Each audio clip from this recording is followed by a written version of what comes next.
Hello सगळ्यांना. तर अतिशय दुःखद अशी घटना झालेली आहे आणि तुम्हाला हे जे पोस्टर दिसतात ते आहेत हे माझ्या पुतण्याचे. तर आम्ही चालू लग्नामधून निघून आलेलो आणि लगेच त्याच दिवशी हे पोस्टर पूर्ण गावभर लागलेले होते. तर हा माझा पुतण्या, आम्ही त्याला घरी पित्या म्हणायचो. हॅलो सगळ्यांना, शुभ दुपार. संध्याकाळचे वाजलेले आहेत 4 आणि तुम्हाला तर माहितीच आहे की घटना खूप वाईट घडलेली आहे. त्याच्यामुळे ना आम्ही सारखं तिकडं जातोय, डबे वगैरे घेऊन बसायला पण जातो. तर आताच मी तिकडून आले आणि म्हटलं चला तुमच्याबरोबर थोडंसं शेअर करू का कशामुळे गेला तो. तर इंदू काकती बघा इथे ओरडती, जरा तुम्हाला दाखवते ती काय. बाबा थोडं थोडं बोलायला लागलेले आहेत. हां हे बघ, थोडंसं बोलायला लागलेले आहेत पोरी. बाबा, आई, मामा, पप्पा, डॅडा, अजून मामा. हां पाय पाय बाबा. तर अशा बोलतात ते.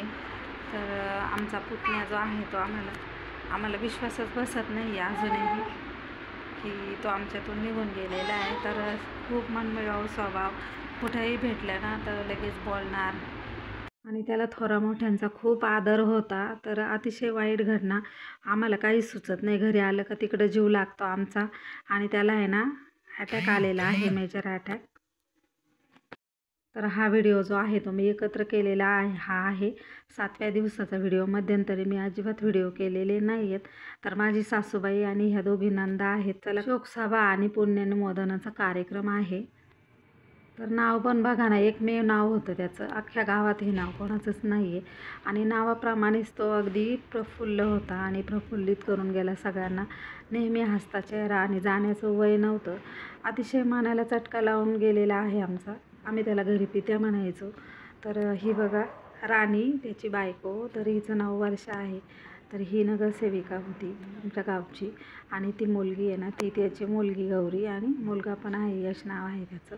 आईवडील पण आहेत. तर सगळ्यांना सोडून हा गेलेला, आम्हाला सगळ्यांना सोडून गेला आमचा पित्या. तर अजूनही विश्वास बसत नाही की चालता बोलता माणूस अचानक आपल्यातून निघून जातो. काल बोलणारा माणूस.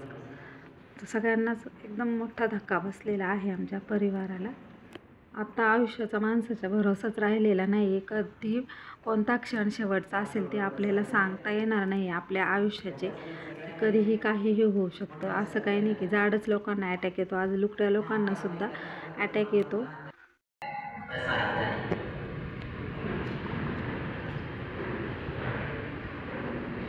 त्याचप्रमाणे भगवान शिकवतात की जसं उंच भागात पडलेलं पाणी समुद्र भागाकडे वाहत जातं, हा निसर्गाचा नियम आहे.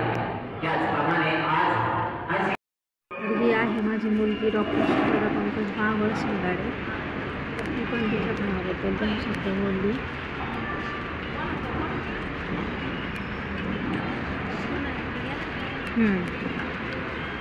अथांग करुणेचा महासागर भगवान गौतम बुद्ध तसेच भारतरत्न डॉक्टर बाबासाहेब आंबेडकर यांच्या प्रतिमांना श्रद्धांजली करते. तसेच आदरणीय मंत्री तसेच बौद्धाचार्य जे असतील त्यांच्यासुद्धा श्रद्धांजली करते. आज दुःखी नाट्य प्रकरणातील सर्व स्तरातील, समाजातील सर्व स्तरातील, सामाजिक, राजकीय, शैक्षणिक क्षेत्रातील सर्वच मान्यवर या ठिकाणी उपस्थित आहेत. दुःखी नाट्य प्रकरणाने उपस्थित असणाऱ्या सर्वच मान्यवरांना आणि सर्व आदेश नातेवाईक मंडळीला सगळं नमस्कार आणि जय भीम. आज माझा जो भाऊ आहे त्याच्या शोकसभेसाठी आपण या ठिकाणी उपस्थित आहोत. सांगताना अतिशय आनंदही होतोय आणि एक दोन असल्याचं दुःख सुद्धा जाणवते. 1-1.5 वर्षापूर्वी जेव्हा मी नारायणगावची सरपंच म्हणून निवडून आले त्यावेळी माझ्यासाठी सरकारचं नियोजन म्हणा किंवा अभिमानाने म्हणून दाखवून येतो एका भावाला बहिणीसाठी की माझी बहीण एवढ्या मोठ्या गावची सरपंच झाली आणि तो ते सांगताना त्याला असं म्हणलं की मी कोणाला सांगू की माझी बहीण आज एवढ्या मोठ्या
माऊला गिफ्ट घेशील ना? मी रडायला लागली. ती माझी जाऊ नाही